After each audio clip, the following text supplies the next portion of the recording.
Chapitre 31. Sixième et dernier séjour de Belzébuth à la surface de notre Terre. Lorsque, 2 ornacres plus tard, le vaisseau cosmique intersystémaire, le Karnak, fut sorti des zones atmosphériques de la planète Revos-Vraddendr pour retomber en direction du système solaire Pandat-Znok vers la planète Karataz, Assin revint s'asseoir à sa place habituelle et adressa à Belzébuth les paroles suivantes. « Cher bien-aimé grand-père, sois bon comme toujours, et raconte-moi encore quelque chose sur les êtres tricentriques qui peuplent la planète portant le nom de Terre. » En réponse, Belzébuth se mit à raconter sa 6e et dernière visite à la planète Terre. Il dit « Je suis allé pour la 6e fois sur cette planète juste avant d'obtenir ma grâce, qui comportait l'autorisation de quitter ce système solaire, si éloigné et presque hors de portée des émanations directes du suprême Saint Soleil absolu, c'est-à-dire juste avant mon retour au centre de l'univers, lieu de mon avènement, au sein même de notre éternel uniétrique commun. Cette fois-ci, les événements tournèrent de telle façon que je dus exister assez longtemps parmi ces êtres originaux, en fait un peu moins d'une de nos années, soit plus de 300 ans selon leur calcul du temps.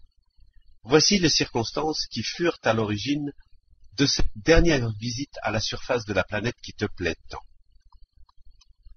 Je dois te dire qu'après ma 5e visite, je m'étais remis à observer de temps à autre, comme par le passé, l'existence des êtres tricérébraux qui te plaisent, et je redoublais d'attention pendant les périodes où s'effectuait ce processus de destruction mutuelle qui est leur particularité principale. Si je les observais alors avec tant d'attention, c'est que je voulais absolument élucider les causes des manifestations périodiques de ce besoin si épouvantable de leur psychisme, étrange au point d'en être monstrueux. Dès que j'avais un peu de temps de libre, il m'arrivait de passer presque toute une journée ou toute une nuit martienne à suivre les manifestations variées auxquelles ils se livraient au cours de ce processus. Et grâce aux observations spéciales que j'avais faites, tant de la planète Mars que pendant chacun de mes précédents séjours parmi eux, j'avais fini par acquérir une connaissance assez précise de tous les moyens qu'ils employaient en vue d'une destruction mutuelle, plus efficace, de leurs existences. Or donc, mon enfant, un jour que, de la planète Mars, je suivais ce processus à travers mon grand esquano, je remarquai soudain quelque chose d'absolument nouveau. Je vis que, sans quitter leur place, ils faisaient quelque chose avec un objet, d'où sortait une petite fumée. Aussitôt après, de l'autre côté, un être tombait, totalement détruit, ou pour le moins mutilé dans certaines parties de son corps planétaire. Cette constatation m'étonna beaucoup, car jamais auparavant je n'avais vu pareil moyen de destruction réciproque, et aucune donnée ne s'était encore cristallisée en ma présence qui pût me fournir une explication confrontative, logique, de l'emploi d'un tel moyen de détruire l'existence d'autres êtres leurs semblables. Il était tout à fait impossible d'appliquer à ce nouveau procédé de destruction mes explications logiques et psychologiques antérieures. Auparavant, je me disais que cette anormale particularité de leur psychisme n'était pas directement acquise par les êtres d'une époque donnée. Je comprenais qu'ils avaient acquis et s'étaient assimilé cet épouvantable besoin éthrique au cours de nombreux siècles, et cela, comme toujours, en raison des conditions anormales d'existence établies par les êtres des générations antérieures. De nos jours, ce besoin périodique était déjà définitivement inhérent à ces êtres tricérébraux qui se voyaient forcés de se livrer à cette activité par suite de circonstances extérieures ne dépendant pas d'eux. Sache d'ailleurs, mon enfant, qu'au début de ces processus, ils s'abstiennent encore instinctivement de cette manifestation contre nature.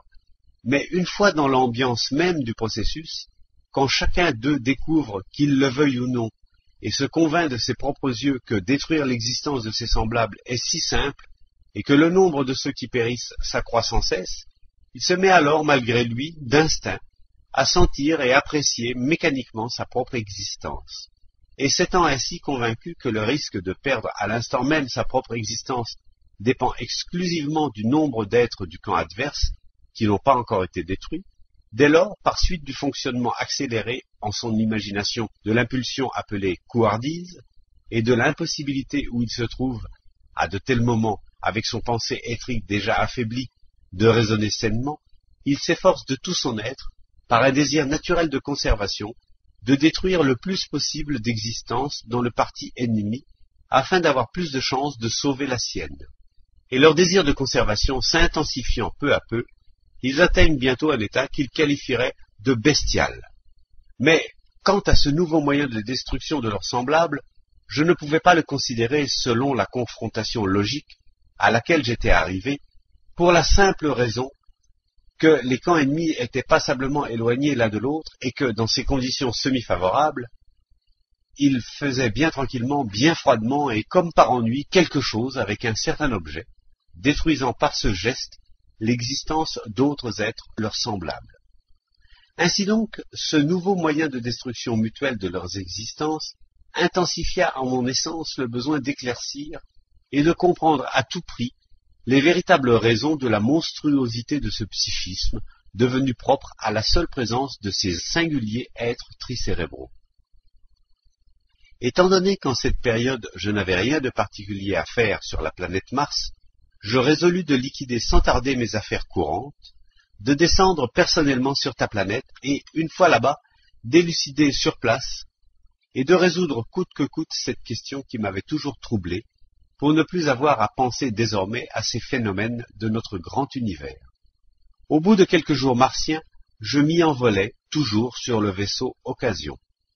Nous décidâmes cette fois-ci de descendre sur le continent d'Asie, près du pays nommé Afghanistan, car avant notre envol, nous nous étions rendus compte, à travers nos Tessuquano, que le dernier en date des processus de destruction réciproque s'effectuait précisément dans ce pays. Étant descendus dans une région proche de l'Afghanistan, nous résolûmes d'envoyer notre vaisseau Occasion mouiller en quelque endroit isolé, loin des contrées que peuplaient depuis peu tes favoris. Je dois te dire qu'il n'était plus guère facile, dans les derniers temps, de trouver un endroit convenant au mouillage de notre vaisseau, car tes favoris s'étaient eux-mêmes fabriqué une quantité de dispositifs destinés à la locomotion marine, dispositifs qu'ils nomment des navires, et ces navires allaient et venaient sans cesse dans toutes les directions, de préférence autour des continents. Nous aurions pu, il est vrai, rendre notre vaisseau Occasion inaccessible à leurs organes de perception visuelle, mais il aurait fallu pouvoir détruire sa présence même pour qu'il puisse stationner sur les eaux sans courir constamment le risque d'être heurté par leurs navires. Aussi décidâmes-nous d'envoyer cette fois notre vaisseau se poser au pôle Nord, où leurs propres navires n'avaient pas encore la possibilité de se rendre. Tandis que nous descendions à la surface de ta planète, le processus de destruction réciproque avait pris fin en Afghanistan. Mais je n'en continuais pas moins à exister dans le voisinage de ce pays, car c'est précisément en cette partie du continent d'Asie que s'effectuait alors le plus souvent ce genre de processus. Comme j'avais en vue, au cours de ce dernier vol personnel sur ta planète, d'arriver à tout prix à la connaissance totale des causes du phénomène qui inquiétait sans cesse mon essence, c'est-à-dire d'élucider sous tous leurs aspects les raisons pour lesquelles le psychisme des êtres tricérébraux qui te plaisent était devenu un pareil prodige, je ne retournai pas sur la planète Mars aussi vite que les autres fois, mais continuai à exister parmi tes favoris pendant près de 300 ans de leurs années à eux. Au moment d'exposer les informations qui doivent mettre en lumière les résultats des données déposées pour diverses raisons dans la présence générale des êtres tricérébraux de cette planète Terre qui te plaît tant, je dois insister sur ce fait que, pendant ce dernier séjour personnel à la surface de ta planète, je fus amené à faire des études très sérieuses, ainsi que des recherches expérimentales sur les détails du psychisme de tes favoris, et à observer toutes leurs perceptions et manifestations en tant qu'individus distincts, de même que leurs réactions de masse les uns envers les autres, sous l'effet des résultats qu'engendrent en eux les diverses combinaisons des conditions environnantes. Je dus même recourir cette fois, pour ces expériences, aux 3 branches de la science générale que nous nommons Saonolturico, Gazometnolturico, Sakukinolturico, branches dont on trouve l'équivalent chez tes favoris dans ces spécialités qu'ils nomment médecine, physiologie et hypnotisme. Grâce à mes recherches expérimentales, je me convainquis catégoriquement dès le début de mon 6e et dernier séjour là-bas que les causes de l'étrangeté de leur psychisme se trouvaient pour la plupart non pas dans le conscient avec lequel ils se sont automatisés à exister pendant ce qu'ils appellent leur état de veille, mais dans ce conscient que leur anormale existence éthrique ordinaire a peu à peu refoulé dans les profondeurs de leur présence générale, lequel aurait dû être leur conscient réel, mais reste en eux à l'état primitif, et qu'ils nomment le subconscient. Ce subconscient est d'ailleurs cette partie de leur psychisme général en laquelle ne sont point encore atrophiés, comme le très saint Ashiata Sheyimash, t'en souviens-tu, fut le premier à le constater, les données de la quatrième impulsion sacrée nommée conscience morale objective. Après avoir choisi comme lieu principal de mon existence une région du nom de Turkestan, située au centre du continent d'Asie, je ne me contentais pas de me rendre sur les lieux où s'effectuaient les processus qui m'intéressaient, mais durant les trêves et les accalmies de ces processus, je voyageais beaucoup, allant presque sur tous les continents, excepté sur celui qui porte aujourd'hui le nom d'Amérique, et fréquentant les êtres de presque toutes les nationalités, comme ils disent. Au cours de ces voyages, je ne restais longtemps nulle part, si ce n'est en certains pays indépendants du continent d'Asie nommés Chine, Inde, Tibet, sans oublier bien entendu cette communauté mi-asiate, mi-européenne qui est devenue ces derniers temps la plus grande de toutes et qui porte le nom de Russie. Au début, je consacrais tout le temps que me laissaient mes observations et recherches concernant le but principal que je m'étais assigné à l'étude des langues de là-bas, afin d'étendre mes possibilités d'établir partout des relations appropriées avec les êtres de tous les types appartenant à diverses nationalités. Peut-être ignores-tu encore, mon enfant, la prodigieuse absurdité qui n'apparaît elle aussi que sur cette infortunée planète et qui consiste en ce que, toujours en raison des anormales conditions extérieures de leur existence ordinaire, il y a pour leurs relations parlées autant de langues ou dialectes divers, n'ayant entre eux rien de commun, qu'il existe de groupes distincts et indépendants, en lesquels ils se sont peu à peu divisés, tandis que sur toutes les autres planètes de notre grand univers peuplé d'êtres tricérébraux, il n'y a partout qu'une seule sorte de relation mutuelle s'exprimant par des sons. Oui, cette multiplicité des langues est, elle aussi, une des particularités exclusives et caractéristiques des étranges êtres tricérébraux qui te plaisent. Partout, pour chaque petit lopin de terre, et même pour chacun des minuscules groupes indépendants, se trouvant par hasard isolés les uns des autres sur ce lopin, ces étranges êtres ont élaboré et continuent d'ailleurs à élaborer pour leurs relations parlées un dialecte particulier. Aussi de nos jours, sur la planète Terre, lorsqu'un habitant d'une localité quelconque se trouve par hasard dans une autre localité de la même planète, ne peut-il établir aucune relation avec ses semblables, à moins d'apprendre leur langue. Moi-même, qui connaissais alors à la perfection 18 de leurs langues, il m'arriva parfois, au cours de mes voyages, de tomber dans des conditions telles que je ne pouvais même pas me procurer du fourrage pour mes chevaux, bien que j'eusse les poches pleines de ce qu'ils appellent argent, en échange de quoi on vous donne là-bas avec la plus grande joie tout ce que vous voulez.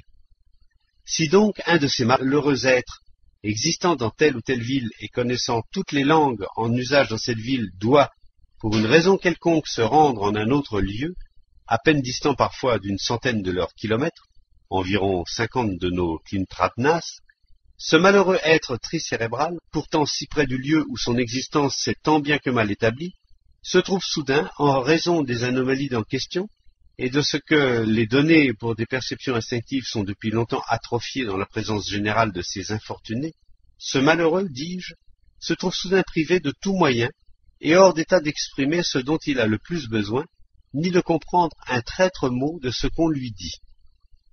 Non seulement ces langues multiples n'ont rien de commun entre elles, mais il en est qui ne répondent en rien aux possibilités des organes spécialement adaptés à ce but par la nature, dans la présence générale de l'être, et que l'on nomme les cordes vocales. Moi-même, qui ai pourtant beaucoup plus de possibilités qu'eux à cet égard, je n'étais pas toujours capable de prononcer certains de leurs mots. Les êtres de la planète Terre se sont d'ailleurs eux-mêmes avisés de cette absurdité, et récemment, alors que j'étais encore là-bas, plusieurs représentants de leur solide communauté convinrent de se réunir pour trouver ensemble un moyen de sortir de cette difficulté. Le principal dessein de ces représentants d'importantes communautés actuelles était de choisir l'une des langues couramment employées là-bas et d'en étendre l'usage à toute la planète. Cependant, comme d'habitude, cette intention réellement sensée n'aboutit à rien, et cela, bien entendu, du fait de leurs inévitables discordes qui font toujours échouer leurs meilleures entreprises.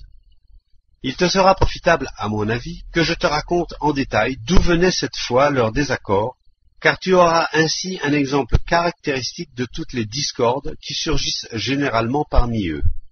On ne sait pourquoi, ces représentants de solides communautés contemporaines limitèrent tout de suite leur choix d'une langue planétaire commun aux trois langues suivantes, le grec ancien, le latin et une langue récemment inventée par les êtres actuels sous le nom d'espéranto. La première de ces trois langues était celle qu'avaient élaborée pour leurs relations verbales les êtres de cette ancienne communauté dont je t'ai parlé, issue d'un petit groupe de pêcheurs asiates et devenue puissante par la suite, êtres qui ont été pendant une longue période spécialistes en invention de sciences.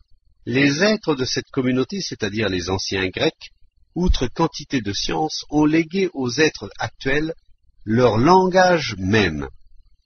La seconde langue, dont ils se proposaient de faire un langage planétaire commun, c'est-à-dire la langue latine, était celle des êtres d'une autre communauté de l'Antiquité, formée, comme je te l'ai déjà dit, à partir d'un petit groupe de bergers asiates, ceux-là même dont les descendants furent cause de la formation graduelle, dans la présence de tous les êtres des générations suivantes, d'une fonction dénaturée qui s'est définitivement fixée chez les contemporains jusqu'à leur devenir inhérente et par laquelle toutes les impulsions à tendance évolutive qui surgissent en eux sont automatiquement paralysées à leur racine même, fonction qu'ils nomment sexualité.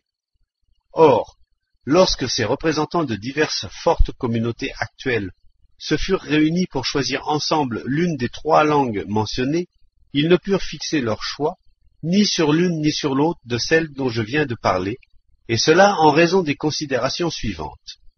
Le latin leur parut pauvre en ce qui concerne le nombre de mots. En effet, mon enfant, les bergers, avec leurs besoins limités, ne pouvaient pas créer un vocabulaire très abondant. Et bien que leur langue soit devenue par la suite celle d'une grande communauté, ils ne lui apportèrent, hormis les mots spéciaux qu'exigeaient les orgies, rien de valable pour les êtres actuels de ta planète. La langue grecque, elle, du fait de la richesse de son vocabulaire, aurait fort bien pu servir de langue universelle, étant donné que les anciens pêcheurs, en inventant toutes sortes de sciences fantastiques, avaient également inventé quantité de mots correspondants, qui étaient ensuite restés dans la langue. Mais les représentants des fortes communautés actuelles ne purent y arrêter leur choix, en vertu d'une particularité originale tenant une fois de plus à leur étrange psychisme. De fait, tous les êtres qui s'étaient réunis pour choisir une langue planétaire unique étaient des représentants de communautés devenues puissantes, ou, comme ils le disent encore, devenues grandes, pendant la période de leur civilisation actuelle. Or, cette langue grecque ancienne est encore parlée de nos jours par les êtres d'une communauté contemporaine appelée Grèce. Mais tout en étant les descendants des anciens grands Grecs, ils ne disposent pourtant pas aujourd'hui d'autant de canons et de vaisseaux que l'une quelconque de ces importantes communautés, dont les représentants s'étaient réunis en vue de choisir, à l'assentiment général, une langue unique pour toute la planète. Et sans doute chacun de ces représentants raisonnait-il à peu près de la sorte. Comment diable tout le monde pourrait-il parler la langue que parlent les êtres d'une communauté aussi nulle, qui n'a pas même assez de canons pour que ses représentants puissent se sentir le droit de participer, au même titre que nous, à nos 5 o'clock internationaux. En effet, les êtres actuels de là-bas, qui représentent d'importantes communautés, ne savent naturellement rien des véritables raisons pour lesquelles tel ou tel groupe de leurs semblables, peuplant telle partie de la surface de leur planète, en d'autres termes, telle ou telle des communautés qu'ils ont constituées, devient parfois, pour un certain temps, important ou puissant. Ils sont même loin de soupçonner que, s'il en est ainsi, c'est sans aucun rapport avec les qualités particulières des êtres de ces communautés, mais que cela dépend exclusivement de la partie de la planète sur laquelle le très grand processus trogo-auto-égocratique universel requiert, selon les exigences du mouvement harmonique de tout leur système solaire, un surcroît de vibrations issues soit de leur rayonnement, soit du processus de leur rasquarno sacré. Quant à la troisième langue, que cette assemblée de représentants se proposait également d'étendre à toute la planète, c'est-à-dire l'espéranto, elle ne donna même pas lieu à cette sorte, si fréquente de querelles, qu'ils caractérisent par l'expression « avoir l'écume à la bouche », et même avec leur courte ôte de raison, ils se rendirent tout de suite compte que ce langage ne pouvait en aucune façon convenir à leur dessein. Car les inventeurs de cette nouvelle langue s'étaient sans doute imaginé qu'une langue était quelque chose d'analogue à leur science actuelle, qu'il est possible d'élaborer assis chez soi dans son cabinet de travail. Et il ne leur était certes pas venu à l'esprit que tout langage plus ou moins pratique ne peut se constituer qu'au cours de nombreux siècles, et encore dans un processus d'existence étrique plus ou moins normal. Cette nouvelle invention de là-bas, l'espéranto, ne peut guère servir qu'aux poules de notre vénérable Mullah Nassereddin lorsqu'elles débitent sur lui leurs facétieuses anecdotes. Bref, cet excellent projet d'établir un langage planétaire général n'a rien changé à leur prodigieuse absurdité. Tout est resté de nos jours comme autrefois, c'est-à-dire que cette relativement petite planète, aux quelques terres demi-mortes, n'a pas cessé d'être, comme le dit encore notre cher maître Mullah Nassereddin, une hydre aux 1000 langues. Or, mon enfant, ayant commencé mes recherches relatives au but principal que je m'étais fixé cette fois-ci, prendre conscience à tout prix des causes qui avaient engendré un si singulier psychisme dans la présence des êtres tricérébraux de cette planète, et ayant besoin d'éclaircir à cette fin certains détails de leur psychisme, cachés dans leur présence générale, je vis inopinément surgir devant moi, dès le début de ce dernier séjour parmi eux, une très sérieuse difficulté.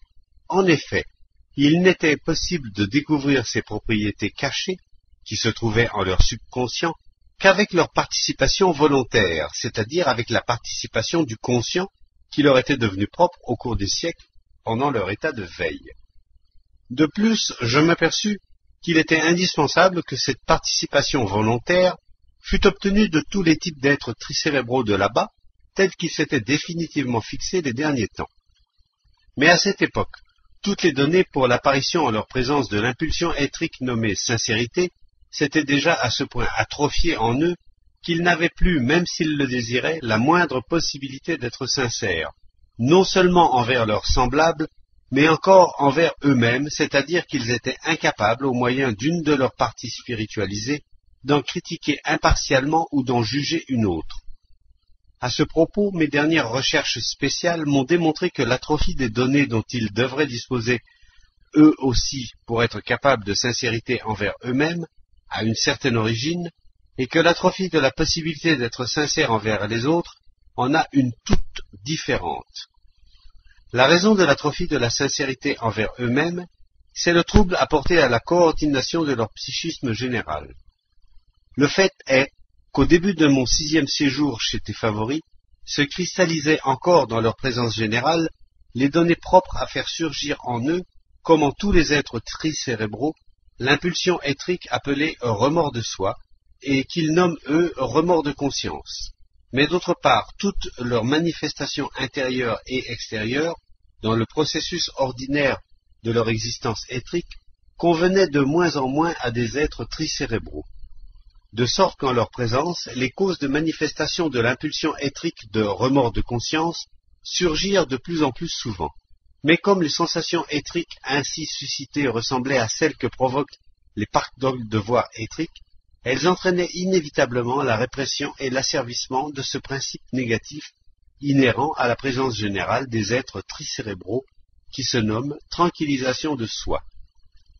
Dès lors, non sans provoquer en eux une nouvelle sensation désagréable de remords de conscience, ils réfrènent et même éliminent peu à peu, tout d'abord délibérément, sur l'initiative de leurs parties les plus avisées, puis par la force de l'habitude acquise, toute critique de soi, devant chaque manifestation intérieure ou extérieure de leur présence générale, déclenchée par les incitations naturelles de l'une ou l'autre des localisations indépendantes, isolément spiritualisées, propres aux êtres tricentriques. Et cette impuissance, envahissant de plus en plus leur organisation, entraîna par sa fréquente répétition la disharmonie générale du fonctionnement de leur psychisme, si bien qu'à la longue, elle fit presque disparaître de leur présence générale les données nécessairement inhérentes à tous les êtres tricérébraux de notre grand univers pour la manifestation de la sincérité, fût-ce envers eux-mêmes. Quant aux raisons qui firent ainsi disparaître de leur présence générale les données requises pour la capacité d'être sincère envers leurs semblables, elles sont à chercher dans cette forme anormale de relation établie entre eux depuis longtemps, qui est basée, comme je te l'ai déjà dit, sur leur division en castes ou bien classes. Dès que cette habitude de se diviser en toutes ces funestes castes leur fut devenue inhérente, commencèrent à se cristalliser dans la présence générale de chacun d'eux deux propriétés organiques singulières, absolument opposées, dont les manifestations cessèrent peu à peu de dépendre de leur conscient ordinaire, aussi bien que de leur subconscient. Ces deux propriétés font qu'ils se comportent toujours les uns envers les autres, soit avec arrogance, soit avec servilité. Tant que se manifestent ces deux propriétés, toute relation sur un pied d'égalité, comme on dit, est paralysée chez eux. Aussi, leurs relations ordinaires, qu'elles soient intérieures et sincères ou même purement extérieures, se sont-elles établies de telle façon, les derniers temps surtout, qu'il est aujourd'hui chose courante pour quiconque appartient à une caste considérée comme supérieure à celle d'un autre, de voir surgir en lui, envers cet autre, les impulsions appelées là-bas arrogance, mépris, condescendance, etc. Mais si quelqu'un estime que la caste à laquelle il appartient est inférieure à celle d'un autre, en lui surgiront inévitablement les impulsions qu'il nomme bassesse, fausse humilité, servilité, obséquiosité, avilissement, et autres impulsions spécifiques du même genre, dont l'ensemble ne cesse de chasser de leur présence la capacité qu'ils devraient eux aussi posséder de prendre conscience de leur propre individualité. Une fois devenues inhérentes à leur présence générale, ces propriétés les amenèrent peu à peu à perdre l'habitude d'être sincères envers leurs semblables, puis à cesser automatiquement d'en être capables, même avec ceux de leur propre caste. C'est pourquoi, mon enfant, puisque j'existais parmi tes favoris, je résolus cette fois-ci de choisir parmi les professions de là-bas celles qu'ils amènent parfois à établir automatiquement des relations leur permettant, jusqu'à un certain point, d'être sincères, et cela pour qu'il me fût possible de poser les questions qui m'étaient indispensables et de recueillir ainsi un matériel qui fût de nature à m'éclairer. Je devins donc un de ces professionnels que l'on nomme actuellement là-bas des médecins. Cette profession correspond plus ou moins à celle de nos Zirklickners. Outre cette profession, il en existe d'ailleurs une autre là-bas avec les représentants de laquelle tes favoris deviennent automatiquement plus sincères, encore peut-être qu'avec les médecins, surtout quant à leur expérience intérieure, comme ils disent, et c'était là précisément ce dont j'avais le plus besoin pour m'éclairer. Cependant, bien que cette profession à laquelle se consacrent le plus souvent ceux qui portent le nom de confesseurs fût de nature à me fournir davantage de matériel pour mes recherches, je ne fixais pas mon choix sur elle, pour cette raison qu'elle force toujours à jouer extérieurement un rôle et ne permet jamais de tenir compte des vraies impulsions intérieures que l'on éprouve soi-même. Avant de continuer, il me faut encore t'expliquer un peu ce que sont ces médecins actuels de là-bas, qui devraient correspondre à nos Zirklickners. Sans doute sais-tu déjà parfaitement que chez nous, sur la planète Karataz, les Zirklickners, comme les êtres qui leur correspondent, sur les autres planètes de notre grand univers peuplé d'êtres tricérébraux déjà formés, et qui prennent sur eux les obligations essentielles des êtres de leur entourage, sont ces individuums responsables, qui consacrent volontairement leur existence entière à aider tout être de leur territoire dans l'accomplissement de ses obligations éthriques, lorsque cet être, pour une raison quelconque ou simplement du seul fait d'une altération temporaire du fonctionnement de son corps planétaire, cesse d'être apte à accomplir lui-même ses devoirs éthriques intérieurs et extérieurs. En toute justice, il faut remarquer qu'autrefois sur ta planète, les professionnels qu'on appelle aujourd'hui des médecins étaient presque comme des Zirklickners et se livraient presque aux mêmes occupations. Mais avec le temps, les êtres responsables de là-bas qui se vouent à cette profession, c'est-à-dire à l'accomplissement de cet éminent devoir éthrique volontairement assumé, ont peu à peu dégénéré. Comme toute chose sur cette étrange planète, ils sont devenus eux aussi tout à fait singuliers. Et de nos jours, lorsque le fonctionnement du corps planétaire d'un de tes favoris est altéré, et que cet être cesse de pouvoir remplir ses obligations éthriques, il a recours lui aussi à l'un de ses médecins actuels.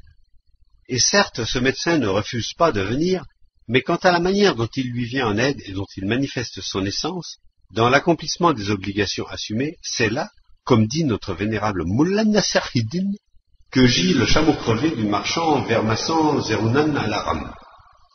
Sache tout d'abord qu'aujourd'hui, ces professionnels sont, dans la plupart des cas, des êtres tricérébraux qui, pendant la période où ils se préparaient à devenir des êtres responsables, ont rabâché quantité d'informations diverses relatives aux moyens de se débarrasser de ce qu'ils appellent des maladies, moyens conseillés à cette fin aux êtres tricérébraux de là-bas, et employés de tout temps par de vieilles femmes retombées en enfance. Parmi ces moyens de se débarrasser de dites maladies, entre en première ligne ce qu'on appelle là-bas des remèdes. Et lorsqu'un de ces jeunes êtres est devenu un professionnel responsable et que certains de ses semblables s'adressent à lui pour lui demander son aide, il leur conseille précisément d'employer ces remèdes-là. À ce propos, il sera fort utile au développement de ta raison d'enrichir ta présence générale d'une nouvelle implantation logique nestérienne, autrement dit d'une information se rapportant à une propriété très originale qu'acquiert le psychisme de ces professionnels actuels de la planète Terre. Ces professionnels terrestres acquièrent cette originale propriété psychique aussitôt après avoir reçu le titre de médecin officiel, et elle se manifeste en eux tant que dure leur désir de venir en aide aux êtres qui en sentent le besoin. Le fait est qu'en leur présence générale, l'intensité du désir de venir en aide, ainsi que la qualité même de l'aide qu'ils apportent à autrui, dépend toujours exclusivement de l'odeur répandue dans la maison où on les a fait demander. Autrement dit, si dans la maison où ce professionnel actuel a été appelé, cela sent ce qu'on appelle les livres anglaises, non seulement son désir éthrique intérieur d'aider l'être souffrant augmente du fait de cette bonne odeur jusqu'au paroxysme, mais encore les manifestations extérieures de son corps planétaire deviennent immédiatement celles d'un Zedzachun, c'est-à-dire d'un chien battu. Cette odeur donne même au visage de la plupart des médecins actuels l'air de se pourlécher, et ils portent leur courte hôte de queue bien bas, presque collée entre les jambes. Si par contre, dans la maison où ce Zirklachner terrestre est appelé auprès d'un être souffrant, cela sent les marques allemands d'évaluer, son désir éthrique intérieur d'aider le malheureux patient augmente de même, mais uniquement pour le pousser à rédiger le plus rapidement possible ce qu'on appelle une ordonnance, procédé d'invention allemande, et de sortir au plus vite de cette maison.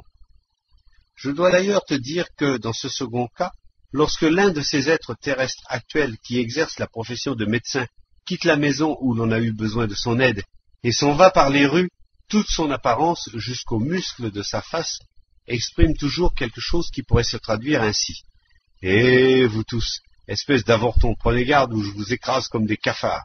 Ne voyez-vous pas qu'ici passe non pas n'importe qui, mais un vrai représentant de la science, qui sait assimiler tout le savoir que dispensent aujourd'hui les plus hauts foyers d'instruction. À propos de ces remèdes dont je viens de te parler, et qui existent en quantité sous toutes sortes de noms, je te dirai maintenant que les êtres ordinaires les ingurgitent sur les conseils de ces médecins actuels, soi-disant pour soulager leurs diverses maladies. Je dois absolument te renseigner là-dessus. Qui sait? Il te faudra peut-être un jour ou l'autre exister sur cette singulière planète, parmi ces originaux, et tu ne sauras pas comment te servir de ces innombrables médicaments, ni quelle importance leur donner. Avant tout, sache et rappelle-toi que tout jeune être tricérébral de là-bas qui se prépare, après avoir atteint l'âge d'une existence responsable à exercer la profession de médecin, ne fait que rabâcher le plus grand nombre possible de noms de médicaments parmi les milliers de ceux que l'on connaît aujourd'hui là-bas. Plus tard, une fois devenu un être responsable et exerçant cette profession, c'est-à-dire après avoir reçu le titre officiel de médecin, lorsqu'il est appelé au chevet d'êtres qui ont besoin de son aide, toute cette aide consiste à faire un effort éthrique plus ou moins intense pour se remémorer le nom de certains de ces médicaments et les écrire sur ce morceau de papier qu'il décore du nom d'ordonnance, en vue d'indiquer le mélange à introduire dans le corps planétaire de ce qu'il appelle son malade. L'intensité de son effort dépend premièrement de la situation sociale de la personne souffrante, deuxièmement du nombre de regards que fixent sur lui les êtres entourant le malade. Puis l'ordonnance que vient d'écrire ce Zirklachner contemporain est portée par les proches de celui qui l'a fait appeler dans une de leurs pharmacies où le pharmacien prépare la mixture demandée. Tu comprendras parfaitement comment et avec quoi on prépare ces mixtures dans les pharmacies lorsque je t'aurai rapporté l'une des multiples informations que j'ai recueillies à ce sujet et que je tiens d'un être de là-bas exerçant justement la profession de pharmacien. Le récit que je vais te faire se rapporte à la période pendant laquelle je me rendais fréquemment dans la grande communauté portant le nom de Russie. Dans l'une des deux capitales de cette grande communauté, celle qui porte le nom de Moscou, j'établis par hasard des relations amicales avec un de ces pharmaciens professionnels. Ce pharmacien, d'après les conceptions de là-bas, était âgé. C'était un être de caractère débonnaire et même affable. Il appartenait à la religion israélite, comme on dit. Il faut te dire à ce propos qu'aujourd'hui, sur presque tous les continents, les pharmaciens sont des êtres qui appartiennent le plus souvent à cette religion israélite. À chacun de mes séjours dans la seconde capitale de la Russie, j'allais voir mon ami le pharmacien, et dans l'arrière-boutique généralement décorée du nom de laboratoire, nous parlions de toutes sortes de choses. Un jour, entrant comme de coutume dans son laboratoire, je vis qu'il pilait quelque chose dans un mortier, et comme il est d'usage en pareil cas, je lui demandai ce qu'il faisait. Il répondit « Je pile du sucre brûlé pour cette ordonnance ». Et il me tendit un papier sur lequel était rédigée une ordonnance prescrivant un médicament très répandu là-bas, sous le nom de poudre de Dover. Cette poudre est appelée ainsi parce qu'elle fut inventée par un certain Anglais du nom de Dover. On l'emploie principalement contre la toux. Parcourant l'ordonnance qu'il m'avait tendue, je m'aperçus qu'il n'y entrait pas de sucre, encore moins de sucre brûlé, et je lui en exprimai mon étonnement. Il me répondit alors avec un sourire débonnaire.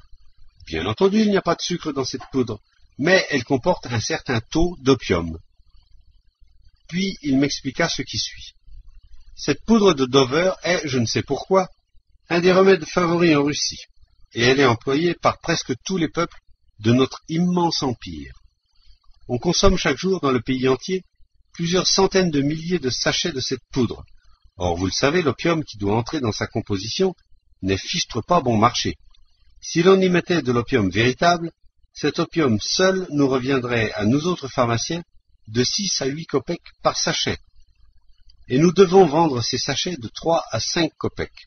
D'ailleurs, même si l'on récoltait l'opium de tout le globe terrestre, cela ne suffirait pas à notre seule Russie.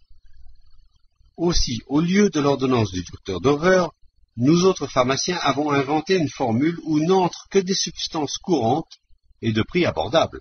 Nous préparons donc cette poudre avec de la soude, du sucre brûlé et une petite quantité de quinine. Toutes ces substances sont bon marché. La quinine, il est vrai, coûte un peu plus cher, mais après tout, il en faut si peu. C'est à peine si dans notre poudre, la dose de quinine est de 2%. Ici, je ne pus m'empêcher de l'interrompre. Mais c'est incroyable. Se peut-il que personne n'ait encore découvert qu'en fait de poudre de Dover, vous leur donnez cette mixture? Bien sûr que non, répondit en riant mon brave ami. Ces choses-là ne se reconnaissent qu'à la vue et au goût. Et on aura beau faire, la poudre de Dover que nous préparons présentera sous n'importe quel microscope la couleur même qu'elle devrait avoir d'après la formule exacte du docteur Dover. Quant à son goût, surtout grâce à la dose de quinine qui y entre, impossible de le distinguer de celui de la poudre authentique contenant de l'opium véritable. Et à l'analyse, lui demandai-je. Quelle analyse? Fit-il d'un ton railleur, mais avec un bon sourire. L'analyse véritable d'une poudre coûterait si cher que l'on pourrait pour la même somme non seulement acheter plus d'une tonne de cette poudre, mais ouvrir ma foi une pharmacie entière. Et vous pensez bien que pour 3 ou 5 kopecks, personne ne voudra faire pareille bêtise. À vrai dire, je ne sais même pas si l'on pourrait faire l'analyse dont vous parlez. Certes, il y a dans chaque ville des chimistes analystes, chaque commune même a des spécialistes de ce genre à son service. Mais que sont ces chimistes analystes? Et que savent-ils? Peut-être ignorez-vous en quoi consistent les études des spécialistes qui occupent ces postes si importants, et ce qu'ils en comprennent? Alors, laissez-moi vous l'apprendre. Prenons par exemple un fils à papa, un jeune homme au visage déplorablement boutonneux, et il est boutonneux parce que sa maman s'estime bien élevé et tient pour indécent de donner à son fils quelques précisions sur certains inconvénients. Aussi ce fils, dont le conscient n'est point formé, fait-il ce qui se fait tout seul en lui, et le résultat de ses agissements se manifeste sur son visage, comme sur celui de tous les jeunes gens de son espèce, par des boutons bien connus, même de la médecine actuelle. Ainsi donc, très honoré docteur, avant de te raconter la suite de cette conversation, je dois te dire, mon enfant, qu'à partir du moment où je devins là-bas un médecin professionnel, tes favoris me donnèrent partout à moi aussi le titre de docteur. Je te parlerai spécialement une autre fois de ce titre dont ils font usage attendu que ce nom de docteur valut un jour à notre Aoun un malentendu fort affligeant. Mais retournons à notre affable pharmacien. Ainsi donc, disait-il, ce jeune homme, ce fils à papa au visage boutonneux, fait ses études dans une université quelconque pour devenir chimiste analyste spécialiste. Et il est de règle à l'université de n'étudier que d'après des livres spéciaux, fabriqués pour la plupart en Allemagne par les savants du pays. Il est vrai, mon enfant, que ces parasites allemands ont pris l'habitude, ces derniers temps surtout, d'inventer des livres scientifiques sur tous les sujets. Et comme faire une analyse relève de leur science, ces savants allemands ont déjà composé sur ce thème quantité d'ouvrages scientifiques dont se servent presque tous les peuples d'Europe et des autres continents. Or, continua ce brave pharmacien, notre jeune homme, après avoir achevé ses études universitaires et puisé par conséquent sa connaissance de la nature des substances dans les livres fabriqués par les savants allemands, sera chargé de faire l'analyse de notre poudre de Dover. Dans ces ouvrages allemands où il a puisé sa connaissance de la nature des substances, on précise bien entendu de quels éléments sont constituées les dites substances et on donne toujours la formule de ces éléments. On indique encore dans ces livres l'aspect que prennent ces substances dont la présence renferme tous les éléments qu'elle doit contenir et les modifications que subit cet aspect lorsque ces éléments n'y sont pas. Ces livres allemands exposent encore quelques moyens primitifs de reconnaître les différentes substances, par exemple par la vue, le goût, la combustion, et par certains procédés dont les vieilles grand-mères ont entendu parler dans leur bon vieux temps, et ainsi de suite. Ces études terminées, le jeune homme reçoit le titre de chimiste analyste. Il arrive parfois qu'avant d'occuper un poste responsable, il fasse de la pratique, ce qui consiste en général à prendre pendant quelque temps du service à l'abattoir, où il aide le chimiste municipal, un ancien fils à papa comme lui, à reconnaître au microscope d'une manière connue d'eux seuls si la viande de porc n'a pas la trichine. Après cela, dès qu'une place est vacante, il est affecté à l'emploi officiel de chimiste analyste. Ainsi donc, mon cher docteur, notre poudre de Dover est envoyée à l'un de ces chimistes analystes officiels pour être analysée. L'ayant reçue, il la reconnaît pour authentique, soit à l'œil nu, soit au goût, comme le ferait de simples mortels, soit encore parce que l'expéditeur lui affirme que c'est bien de la poudre de Dover qu'il s'agit. Puis il prend sur sa table un formulaire pharmaceutique, rédigé lui aussi par des Allemands, tel qu'est tenu d'en posséder tout chimiste analyste officiel, et il y cherche le passage où sont consignées les formules de toutes les poudres. La poudre de Dover étant connue partout, elle figure évidemment dans ce formulaire. Après quoi, notre respectable chimiste analyste prend sur sa table une feuille de papier portant son en-tête officielle et écrit « La poudre qui nous a été adressée aux fins d'analyse a été reconnue d'après toutes les données scientifiques comme étant bien la poudre de Dover. Y ont été constatées à l'analyse, et il copie la formule de son formulaire pharmaceutique allemand, non sans augmenter ou diminuer à dessein les doses, mais très légèrement bien entendu, pour que cela ne saute point aux yeux. Il agit ainsi d'abord pour que tout le monde sache qu'il n'a pas rédigé n'importe comment les éléments de son analyse, et qu'il s'est au contraire livré à de véritables recherches, puis parce que le pharmacien de la ville est lui aussi après tout un personnage officiel, et que l'on n'a jamais très envie, ma foi, de se faire des ennemis dans la ville où l'on vit. Le papier ainsi rédigé est envoyé à l'expéditeur de la poudre de Dover, et le fameux chimiste analyste est absolument tranquille, parce que personne ne saura qu'il n'a pas fait l'ombre d'une analyse, et parce qu'il ne peut pas être contrôlé, étant donné qu'il est l'unique chimiste analyste officiel de la ville, et que d'autre part, même si on apportait notre poudre dans une autre ville, à quelques chimistes hors pair, il n'y aurait pas grand malheur. N'y a-t-il pas de par le monde suffisamment de poudre de Dover? Quant à la poudre dont il a soi-disant fait l'analyse, elle n'existe déjà plus, puisque pour faire cette analyse, il est censé l'avoir détruite. Il ne se trouvera d'ailleurs personne qui, pour cette poudre de Dover de 3 sous, veuille se mettre sur le dos une affaire aussi délicate. En tout cas, très honoré docteur, voilà déjà 30 ans que je prépare cette poudre d'après notre recette, et que je la vends, cela va sans dire. Mais jusqu'à ce jour, cela ne m'a valu aucun ennemi. D'ailleurs, il n'y a pas d'ennui à craindre, car la poudre de Dover est connue partout, et l'on est partout convaincu qu'elle est d'un excellent effet contre la toux. La seule chose exigée d'un médicament, c'est qu'il soit reconnu efficace. Quant à la manière de le préparer et quant à ce qu'on y met, n'est-ce pas bien égal? Pour ma part, depuis tant d'années que j'ai affaire à ces médicaments, j'ai acquis l'opinion bien arrêtée que nul des remèdes connus de la médecine actuelle ne peut être par lui-même d'aucun profit si l'homme n'a pas foi en lui. Et l'homme ne peut avoir foi en un remède quelconque que si ce remède est connu, et si tout le monde affirme qu'il est très efficace contre telle ou telle maladie. De même pour notre poudre, du moment qu'elle s'appelle poudre de Dover, cela suffit, parce que chacun la connaît et sait déjà par ouï-dire qu'il n'y a rien de meilleur contre la toux. De plus, notre nouvelle composition de la poudre de Dover est en réalité bien supérieure à celle qui serait préparée, selon la recette authentique, pour la bonne raison qu'il n'y entre aucune substance nuisible à l'organisme. Par exemple, d'après la formule du docteur Dover, cette poudre devrait contenir de l'opium. Et vous connaissez les propriétés de l'opium.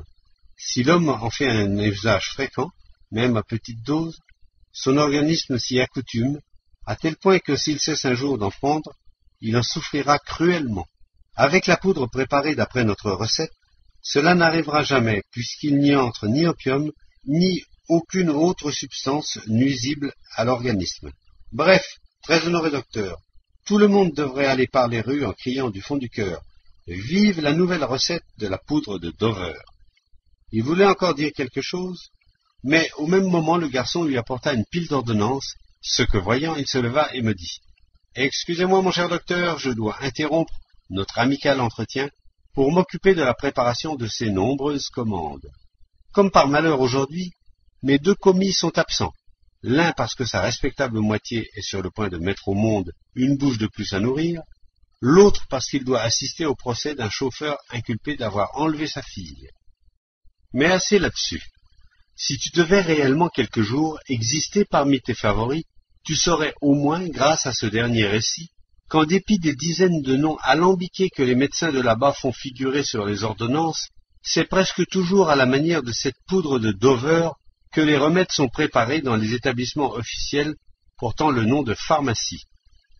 Il arrive même parfois que ces braves pharmaciens préparent dès le matin un tonneau entier d'un liquide quelconque et une grande caisse de poudre avec lesquelles ils satisfont tout au long de la journée à chaque nouvelle ordonnance, soit en tirant le liquide du tonneau, soit en puisant la poudre à la caisse commune. Afin que ces mélanges prêts à l'avance n'aient pas l'air d'être toujours les mêmes, ces braves spécialistes y ajoutent quelque chose pour les teinter de différentes couleurs et pour en changer le goût et l'odeur. Malgré tout ce que je viens de te dire, je te conseille vivement d'être toujours très prudent avec certains médicaments de là-bas, parce qu'il arrive parfois à ces bons pharmaciens de mettre dans leur mixture, par erreur bien entendu, quelque ingrédient ayant une action toxique sur le corps planétaire. On a d'ailleurs institué là-bas, toujours par hasard, naturellement, pour les êtres doués d'une raison normale, la coutume de représenter sur les flacons de ces mixtures ce que l'on nomme un crâne et deux tibias, afin de pouvoir distinguer cette sorte de remède toxique des médicaments ordinaires. Quoi qu'il en soit, souviens-toi que, parmi les milliers de remèdes connus, prescrits par les médecins actuels de là-bas, seuls 3 d'entre eux donnent, et encore pas toujours, certains résultats réels pour le corps planétaire de ces êtres tricérébraux ordinaires, tes contemporains. L'un des 3 médicaments qui font parfois preuve d'une certaine efficacité est la substance, ou pour mieux dire l'ensemble des éléments actifs qu'elle comporte, que les êtres de Maral Plessis apprirent à extraire de la graine du pavot, et auxquels ils furent les premiers à donner le nom d'opium. La seconde substance est celle que l'on nomme là-bas huile de ricin. Cette substance était connue depuis longtemps par les êtres d'Égypte, qui l'utilisaient pour embaumer leurs momies, et avaient d'ailleurs remarqué que cette huile pouvait avoir, entre autres, l'action qui l'a fait employer de nos jours. La connaissance de cette huile de ricin avait été transmise aux Égyptiens eux-mêmes par les êtres du continent Atlantide, appartenant à la société savante des Akeldanais. Quant à la troisième substance, c'est celle que les êtres de là-bas extraient également depuis les temps les plus anciens de ce qu'on appelle l'arbre de la quinquina. Et maintenant, mon enfant, écoute les informations que je vais te donner sur ce titre de docteur qui fut très récemment inventé à l'usage des médecins terrestres. C'est là encore, paraît-il, une invention des êtres de l'importante communauté d'Allemagne qui imaginèrent ce vocable en vue de désigner les mérites de certains d'entre eux. Mais cette invention se propagea bientôt sur toute la planète et devint, on ne sait pourquoi, le titre ordinaire de tous les médecins actuels de là-bas. Il faut même insister sur le fait que cette invention vint encore s'ajouter au nombre de ces facteurs dont l'ensemble les induit constamment en erreur et rend leur pensée éthrique, déjà bien affaiblissant cela, d'année en année plus gélatineux. Pendant notre séjour là-bas, ce nouveau mot de docteur valut à notre Aoun, qui a pourtant une présence incomparablement plus normale que la leur, et possède une raison éthrique de qualité bien supérieure, une mésaventure fort désagréable et même des plus stupides. Il faudrait d'ailleurs beaucoup mieux, selon moi, qu'il te la raconte lui-même. Sur ces mots, Belzébuth se tourna vers Aoun et lui dit « Raconte-nous donc, mon bon vieux, comment cela se passait, et ce qui te contraignit pendant plusieurs jours à Skutchat-Chiné et à Tsiruquat-Chiné, ou, comme l'auraient dit les êtres tricérébraux de la planète Terre, ce qui te fit grogner et trépigner, autant que ton ami de là-bas, Donia Gilda. » Alors Aoun, imitant à nouveau le style de Belzébuth, et même cette fois-ci jusqu'à ses intonations, commença son récit. Cette mésaventure se produisit dans les circonstances suivantes. Vers la fin de notre 6e visite à la planète Terre, il nous fallut exister quelque temps dans la capitale de ces êtres allemands, qui furent précisément, comme a daigné le dire sa haute révérence, les inventeurs de ce damné mot de docteur. À l'hôtel que nous avions choisi comme lieu de résidence habitait au numéro voisin du mien un couple d'êtres très sympathiques qui venaient tout juste de célébrer le sacrement de l'union de l'actif avec le passif, en vue de servir, par la continuation de l'espèce, au très grand processus trogo-auto-égrocratique universel, ou comme ils l'auraient dit eux-mêmes, qui venaient de se marier, et qui passaient encore pour de jeunes époux. Je fis par hasard la connaissance de ce couple dans une maison amie, et ils m'invitèrent ensuite souvent dans leur chambre pour une tasse de thé, selon l'expression en usage là-bas. Parfois j'allais même les voir sans être invité, pour abréger ces ennuyeuses soirées allemandes. Elle était, comme ils disent, dans une position intéressante, et attendait son premier-né. Ils étaient venus comme moi dans la capitale de cette communauté pour un temps indéterminé, appelés par les affaires de l'active moitié de ce jeune couple, et ils étaient descendus au même hôtel que nous. Le jeune époux exerçait une profession des plus originales, ignorait des êtres des autres communautés de cette incomparable planète. Il était partout connu dans son pays comme un des meilleurs spécialistes dans l'art d'orner le visage de ses clientes, des balafres, si chers aux étudiants des universités allemandes. Un jour, j'entendis frapper des coups nerveux contre la cloison de ma chambre. J'accourus aussitôt et vis que le mari n'était pas chez lui, ayant été appelé au dehors ce jour-là. Restée seule, la jeune femme s'était trouvée mal et, sur le point de perdre connaissance, avait instinctivement frappé à ma cloison. Lorsque j'entrai, elle se sentait déjà un peu mieux, mais elle me supplia d'aller lui chercher un docteur. Naturellement, je me précipitai dans la rue, mais une fois là, je me demandais, et maintenant, où aller? Tout à coup, je me souvins que non loin de notre hôtel vivait un être que tout le monde appelait docteur. Sur la porte d'entrée de sa maison se trouvait même une plaque métallique portant son nom de famille précédé du titre de docteur. Et je courus aussitôt chez ce docteur. Mais il était en train de dîner, et la servante me pria d'attendre quelques instants au salon, m'expliquant que le docteur et ses invités allaient bientôt sortir de table. Je m'assis donc au salon pour l'attendre, mais on ne peut pas dire que j'attendais très tranquillement. J'étais sur des charbons ardents, selon l'expression des êtres de là-bas, car j'étais fort inquiet de l'état de ma voisine. Cependant, l'estimable docteur ne venait toujours pas. 20 minutes après, il n'était toujours pas là. N'y pouvant plus tenir, je sonnai. Lorsque la servante entra, je la priai de me rappeler au docteur, de lui dire que j'étais très pressé et que je n'avais plus le temps de l'attendre. Elle sortit. 5 minutes encore s'écoulèrent. Enfin, le docteur parut. En toute hâte, je lui expliquai ce que j'attendais de lui, mais à ma grande surprise, il partit aussitôt d'un formidable éclat de rire. Je me disais, il est probable qu'en dînant avec ses amis, ce docteur aura bu plus qu'il ne fallait de bière allemande. Ce n'est qu'après avoir un peu calmé son hystérique fou rire, qu'il parvint à me dire qu'à son grand regret, il n'était pas docteur en médecine, mais docteur en philosophie. En cet instant, je connus le même état que si j'avais entendu pour la seconde fois la sentence de notre éternité, condamnant à l'exil sa haute révérence et ses proches, et par conséquent moi-même. Or donc, notre cher Assin, je quittais le salon de ce docteur pour me retrouver sur le trottoir dans la même situation. Juste à ce moment passait par hasard un taxi. Je sautai dedans et je demandai « Où allez maintenant ?» Je me souviens alors qu'au café où je me rendais quelquefois, je rencontrais presque toujours un être que tout le monde appelait docteur. J'ordonnai au chauffeur de me conduire au plus vite à ce café.